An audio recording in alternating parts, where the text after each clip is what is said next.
In today's episode of Welding and Wheeling, we're going to try and sharpen up the National Reel Mower reel so it cuts a little better, while simultaneously also trying my best not to lose a finger.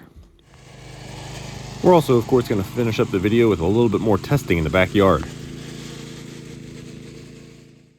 Well, you guys seem to take a real liking to the little National Reel Mower.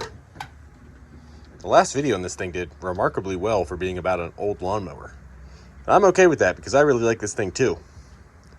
Now, I was hoping after that video to be done with the video series on it, but a few issues have arisen that I need to take care of if I want to continue to use this thing, which I do because it's a lot more fun than push mowing. So after the first video on this thing, you guys saw how well it cut. It cut my backyard really well. Now, I've used it 2 more times since then, and both times it did a really bad job. The second time, we had a ton of dandelions in the yard, and it just couldn't handle them. And even though I cut it anyway, it was like every other pass. I have some pictures. Every other pass in my yard, it left like weird patches of wheat, is the best way to describe it. Not sure what that was all about. But I know for sure that sharpening up our reels would help us no matter what. I don't know if that'll take care of all of our issues. I have found it's really happy if I mow the lawn once with the push mower, and if I go back behind with this, it does really good, makes the yard look really good, but I think that's just because of the rollers. So anyway, let's dig this thing out, and we need to figure out how to sharpen up those reels, and then there's a few other things I need to do to this thing. So for those of you who might not understand, this thing is a reel mower. It's not like your typical mower that has 3 or 2 blades that just spin around like a fan. This has a cylinder of blades that are like a helicoil or a hexagonal, I don't know what the word is, array. So there's a bunch of them on this cylinder here. So you can't just sharpen them the same way that you normally would. So I believe there's 2 ways you can sharpen them. The first way is to pull that whole reel out of there and send it to a fella or a female fella that has a custom lathe setup that can grind those. We're not going to do that. Instead, we're going to do it the cheap and easy way, which includes removing this chain, figuring out a system to drive this in reverse on a drill of some sort. That way we can spin the blades in reverse, and then we're going to adjust the cutter bar, which is on the bottom, so it's pretty much touching the blades. That's going to cause some friction action, and we're going to coat the whole thing in valve lapping compound, and that allegedly will sharpen our blades after about 10 minutes of spinning backwards with that compound. Now, I've never done this before, so it's going to be an adventure. Let's go ahead and pop this chain off here, which I have had off before. All right, well, the chain popped off really easily, and that's because we're actually missing half of our master link. The, I guess, female side is just gone, so gotta find that. But now we have a free spinning blade set. Sort of free spinning. It's actually still not the easiest thing to spin over, which is probably not great. I lubed it up in the last episode. Maybe we'll do that again and just double check. But anyway, to get this thing to spin over backwards, I think I have a plan. So we have this hub here, and I have this old hole saw I took the center drill out of, and that should fit pretty good. So I think if we cut 2 little slots in that, I think we could probably spin this over with that. So I'm going to go ahead and do that. Well, that seems like a pretty good job for our portaband. This hardened hole saw is probably going to be tough to cut. Ugly. I guess our blade wasn't lined up correctly. All right, 20 minutes later, we get the blade on. Now, this is probably going to cut like crap, so this is probably hardened, I would assume, at a minimum.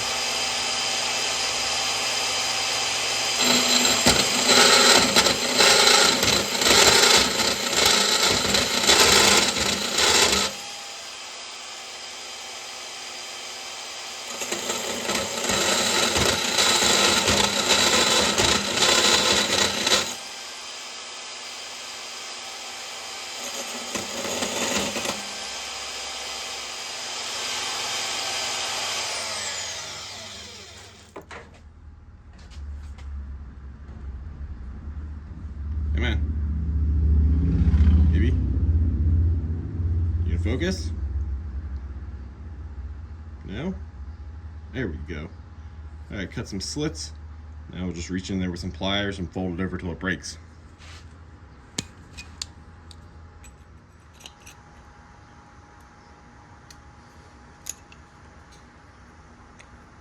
Let's go try that out. Well, if I'm being honest, I'll be surprised if this drill has the nuts to do this, but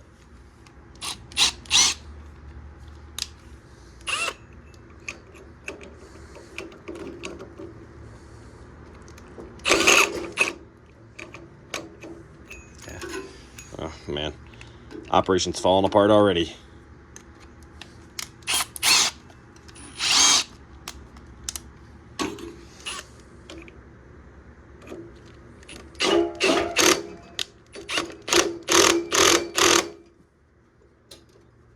Come on, little guy.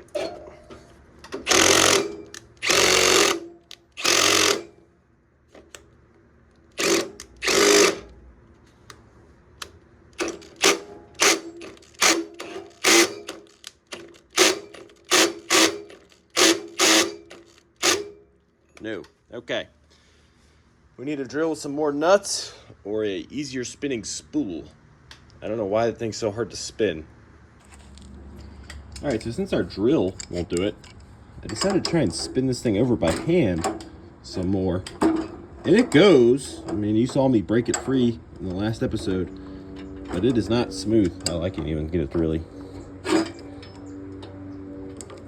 It's not easy. So, made the executive decision to do something I don't love doing unless I have to, which is disassemble the whole thing and figure out how it works. I do actually love figuring out how things work, and I do like taking things apart. It's the act of putting it back together after I take it apart that's sometimes tough. So, we undid 2 bolts there and 1 bolt on the backside. Pull this belt guard off here. Which still, I'm not very good at reading cursive. If one of you is really good at it, I would love to know what the heck this thing says. That says wheels. That's the number 37 by 12. I bet this might be belt lengths. That might be the word belt. There's a pulley. Yeah, okay, so someone wrote on here to explain how to put the belt system back together on this thing, I bet.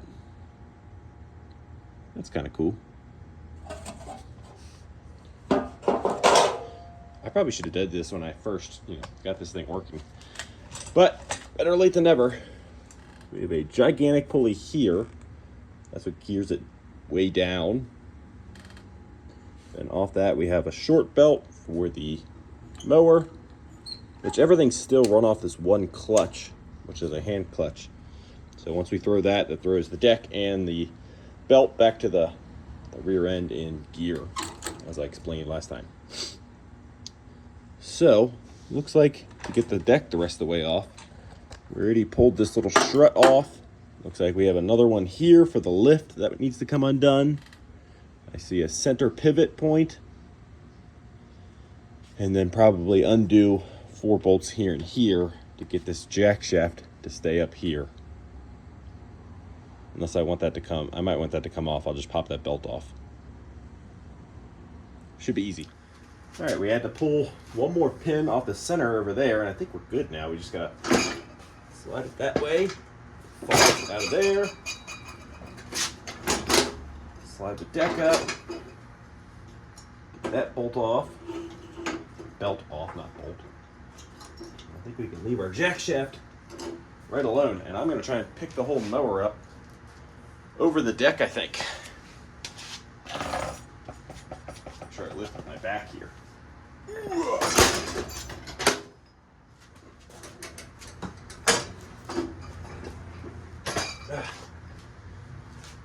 Figured that was easier than shimmying the deck out from under it.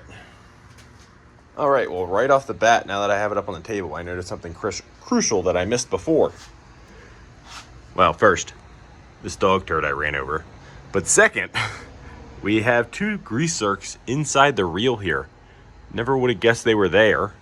And that looks like that fills up this cup here, which I had tried to fill up with penetrating oil and lubricant like that. So we'll start off with greasing that up, and then we got to kind of figure out a way to prop this thing up now that it's not hanging from the mower.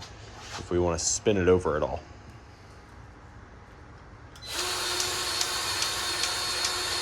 Oh yeah, it took 3. I'm surprised.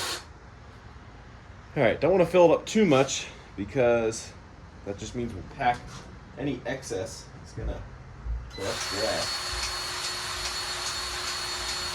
Sweet, they both took. All right, let's see if I can carefully spin this thing over.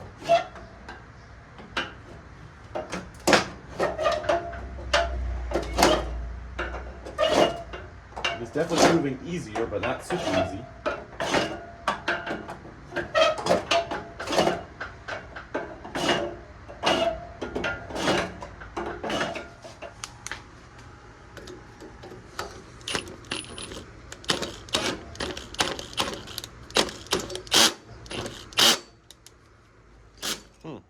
Okay, still got issues.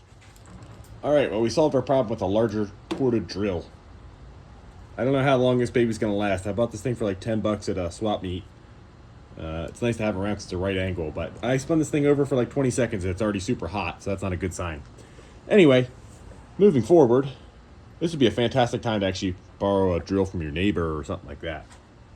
But to show you guys how I'm going to sharpen this thing now that we have it spinning, I have the whole thing coated down in valve lapping compound. Now we're going to spin this thing backwards against this cutting bar, and allegedly that's how people sharpen these. Now, I've never done this, but I consider myself an expert now that I watched a single YouTube video on it. In the video, the guy, he was able to spin it. He had a little bit better setup for spinning it, so he was able to like apply this while he was doing it. I don't have that liberty because I need 2 hands for that drill, so I just went through and brushed it on the side that's going to contact the cutting bar here. So I assume I'll have to stop and do this a few times, but that's fine. I don't expect this to be a very fast process. Let's see how it goes. Now, I don't need to remind you guys, but this is probably one of the more dangerous things I've done recently, so keep your fingers out of there.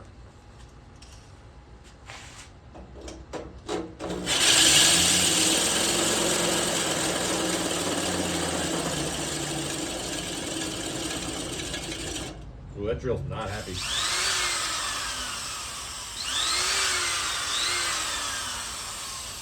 We might have to find a better drill.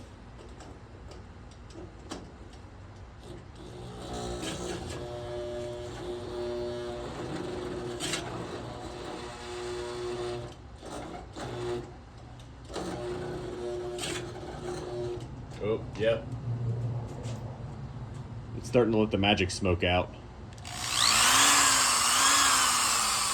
We're at the point now where we can put the smoke back, so let's stop with this machine and try and find something better. All right, so the cordless drill doesn't have enough power. The corded drill does have some power, but it doesn't have consistent power. It only spins this thing over for 30 seconds or so. What's the next step after corded power? Gasoline power. And no, we're not gonna chainsaw this thing in half. I have the exact tool for this job. Well, not exactly, but what we have here is a very obscure tool that I found on Marketplace about a year ago. This is called a Versatool VT400. This makes your chainsaw, like this little guy, into a drill. Now you also need this adapter, a VT100. Let's go ahead and unbox these and see if we can't remember how to put them on the saw. So I bought these, like I said, about a year ago on Marketplace. They popped up. I'd never seen them before and I had to have them. So here is the drill section with Chuck, or Chuck Key. And then the adapter is this guy, I believe.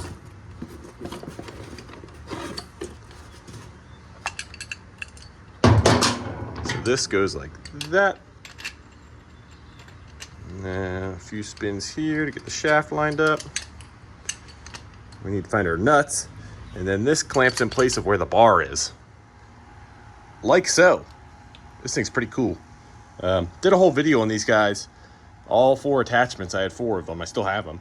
About a year ago. I'll try and link that down below. But we got a few of them working, not all of them. I would like to revisit that project at some point. But let's see if this thing has enough guts to spin over our reel. I should note, I got this Echo chainsaw. It was sitting in the middle of a field, like outside, at an estate sale. Paid like 20 bucks for it. I think I put an air filter in it and a spark plug, and I haven't done a single thing to it since, except for use it for stuff.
it spins the wrong direction now, does it?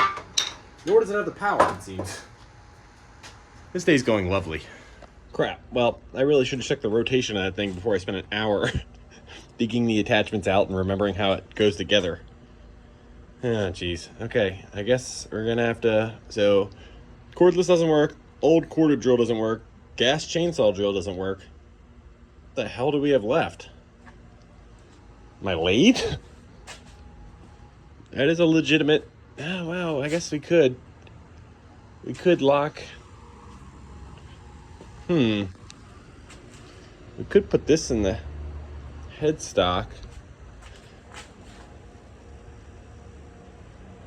I don't know how we would hold that in the tailstock. We probably put a live center in there. Let's check. It's a possibility. Oh no, it actually fits.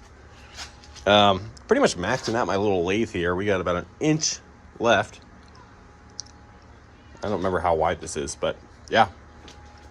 We did have to chuck up our little tool because that gives us enough space to clear our rest here, which I probably could have pulled this off, but I'd rather not. So we have the headstock holding that end to power it, and then the live center is just buried in the end of the shaft here. And in theory, it spins the lathe. I don't think the lathe's going to like this. We're going to put it in the absolute lowest gear possible, which is not that. That's the feed gear, but we'll change our belt gearing in here to the lowest possible speed, of course. And even then, I'll be surprised if this thing takes off.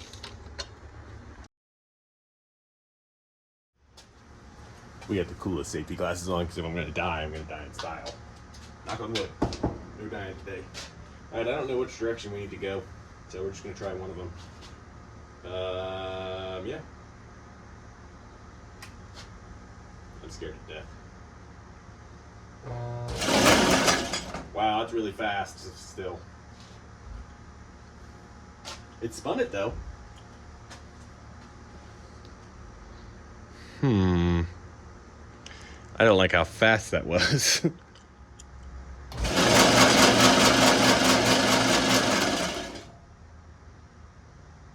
Yeah, I'm not sticking my fingers anywhere near that whole operation.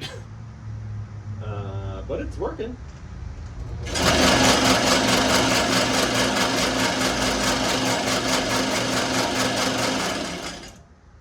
Our live centered is not live centered by any means, but I knew that because there's nothing in there. So let me see if I can figure out something better there. I'm going to unplug this though before I mess with it. All right, I found a little dowel that fit perfectly in there so we can center off that. So hopefully it'll spin a lot nicer now. Let's see.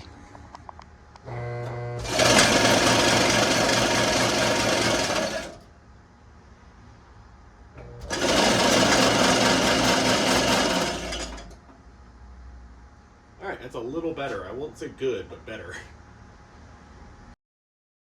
So with the reel set up in the lathe and spinning somewhat better, we decided to go ahead and unplug the lathe one more time and coat the whole thing down in valve lapping compound that I mentioned. That way we can start with our first sharpening process. And with that, we were finally able to spin it up, and man, look how fast that looks. All right, so we went ahead and pulled it out of the lathe because we stopped making contact with our cutting bar here. Let's see if I can't show you guys that. You want it to like be touching, basically. That's what's actually doing your sharpening. So to do that, there's two adjusters, one on each side, and we need to, this adjusts where your spool or your reel sits. So we need to crank it tighter to bring it down. So I'm going to be very careful about trying to keep it even. See if I can remember which way is right and which way is left. Okay, so we'll do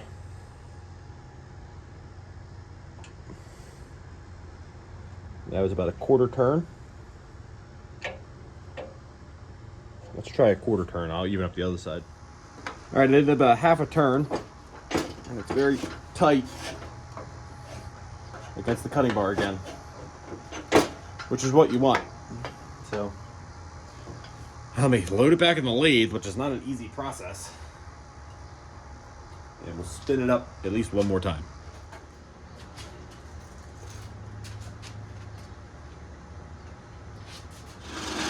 So I don't know what's up with the wobble. At that end, it's nice and steady. I don't know what's going on down here. I don't know if we got a case of the bent shafts.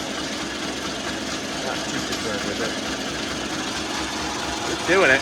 So we ended up having to back it off to only a quarter turn at a time, because when I turned that full half turn that I showed you guys from the adjuster, the lathe wouldn't spin it. It was too much interference. So I'm gonna run this like this for a little while longer, and then we'll stop, maybe do it once more. I dare you to put your finger in there. I wish I had some hot dogs to demonstrate what would happen if I put like a hot dog on a stick and jammed it in there, but that'd be a waste of a good hot dog.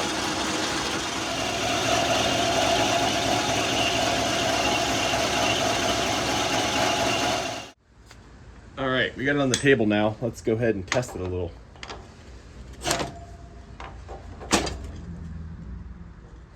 It was cutting better a second ago, of course. There we go. It's kind of hard to do this somewhat safely.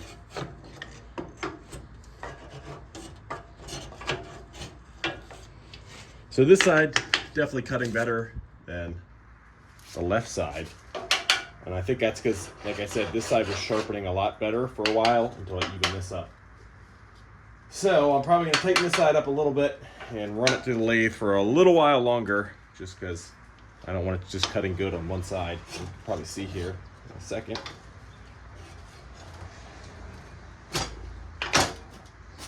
Not quite cutting it. I mean, it's cutting it, but not cleanly. So I'm gonna spin it up one more time. I'm not gonna bother showing you guys because you've already seen the whole process. It's just trying to get the side a little evener, and then we'll swing it back underneath the little guy.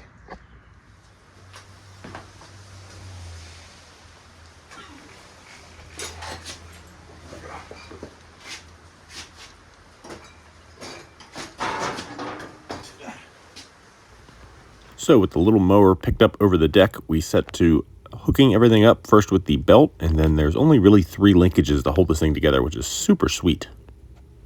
All right, so we got the deck on. It's really only 3 connection points. This guy, and your main guy down there, which is definitely the hardest to get to. And I made a discovery. So this lever here lifts and lowers the deck. Now it doesn't do much, but it does lift it a little bit. And I realized that we have a belt tensioner here, and I think the original intention was this lever down here, this rod, would hit the belt tensioner and maybe knock it out so that you could drive around with the deck up and the blades off, which is one of my complaints, is that you can't shut the blades off on this thing. I'm not quite sure why it won't work anymore. There's no adjustment here, anything can be made, but it doesn't bug me enough to look into it further, but I think that was the original intent. Kind of cool. Anything else cool to show you guys? The whole thing does kind of pivot side to side off that center pivot point. Pretty cool. Just a simple little machine that's pretty sweet. I really like this thing. I'm gonna go ahead and get the belt cover slammed back on, and we'll probably go through and grease everything up once more now that we've run it a few times, and should be ready to hit the lawn again. Except for our lawn's not ready for us because it's pouring down rain and dark. I expected this project to take me like 15 minutes before I went to go mow. It's now been like 2 full evenings, probably 5 hours of time to do this, but I think it'll be worth it. So although the lawn was not ready for us, I still wanted to go ahead and see if the reels would actually spin up. And although they fought us at first, they did end up relenting.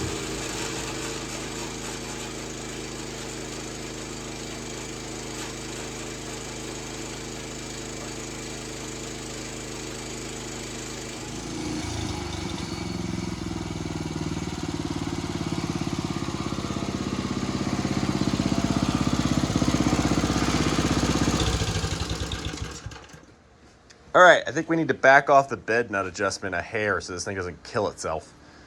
I think we want it that tight so it'll cut that paper, but it's really working that little Clinton. I thought this thing would have no problem because my lathe is only like a 1 horsepower engine and this is a 6 horsepower or so, I don't know. There's a lot more belt slippage. That's what I was trying with the handle of the hammer. So that's actually pressing down on the top of that tensioner, and it was much happier. So that belt that runs the deck, or the reel, probably needs to be replaced. But that, we'll figure out tomorrow when we attempt mowing with it. Alrighty, it's the next day. The lawn got a little tall, so I expect some adversity, but let's see how this thing will do.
Well, I'm pretty content with how it did.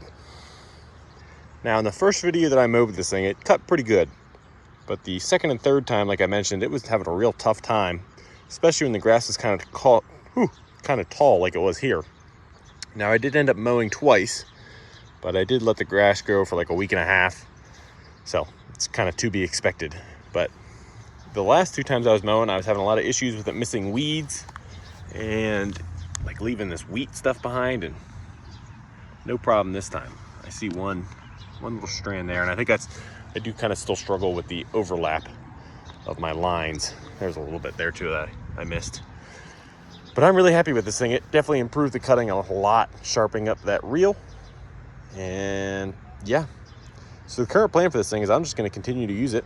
I do plan to keep this machine. You guys seem to really like it, and I have a lot of fun using it. So we're going to keep on using it. But at this moment, I don't have any other videos planned for it.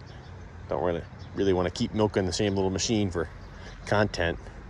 Nor do I have anything else left that I really need to do to it. I do need to change the oil. A lot of you pointed out that I should be running SAE 30 non-detergent, just straight oil. And you are 100% right. I had kind of forgotten about the importance of that in these old engines. So I will be swapping that out probably before the next mow. But otherwise, keeping this thing running and serviced up is all I really see that this thing needs. So I have a lot of fun mowing this thing. Hope you guys had a lot of fun watching me work on it and mow with it a little bit today. And I will see you on the next one, because we have another lawnmower in the yard that is a lot different and needs a revival.